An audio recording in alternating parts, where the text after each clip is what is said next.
sur certains dossiers, nous n'avons pas fait ce qu'il fallait, notamment concernant la bande de Gaza. Le fait que des politiciens relativisaient l'importance des ballons incendiaires ou des cerfs-volants incendiaires.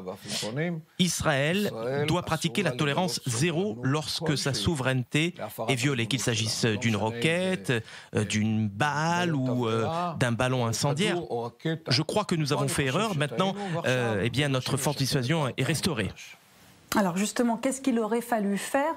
Qu'est-ce que vous auriez fait à la place de Benyamin Netanyahou aujourd'hui, puisque vous prétendez à son poste? Vous étiez vous-même ministre de la Défense lorsqu'il y a eu l'opération, la dernière opération à Gaza, et pourtant 4 ans et demi plus tard, on voit bien que le calme n'est pas revenu à la frontière. Qu'est-ce que vous aurez fait de mieux?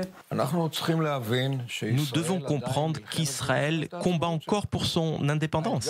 Notre challenge numéro 1, eh bien, c'est le refus de nos voisins de reconnaître notre droit légitime à vivre en tant qu'État-nation du peuple juif. Cela n'a pas commencé en 67, ni même en 48. C'est le refus du mouvement sioniste et de l'établissement d'un foyer national juif en Israël. Et depuis, eh bien, nous nous trouvons régulièrement dans différents cycles de confrontation. Ils ne veulent plus envahir, comme je vous l'ai dit, notre pays, mais aujourd'hui, ce sont des confrontations qui visent essentiellement la population israélienne. Et nous avons une réponse à cela.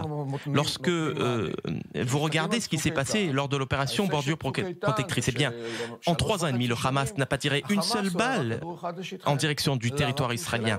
Le Hamas ne souhaite pas aujourd'hui l'embrasement, car il comprend qu'il devra payer un lourd tribut. C'est pourquoi ceux qui pensent que l'on peut régler cette histoire en une seule offensive éclair, eh bien, se méprend et ne fait qu'entretenir l'illusion. Il faut restaurer notre force de dissuasion avec une politique de la carotte et du bâton pour pouvoir eh bien, établir des relations comme nous en avons aujourd'hui avec le monde arabe sunnite. Regardez aujourd'hui, le conflit israélo-arabe n'existe plus, c'est un paradigme obsolète. Il y a un conflit israélo-palestinien.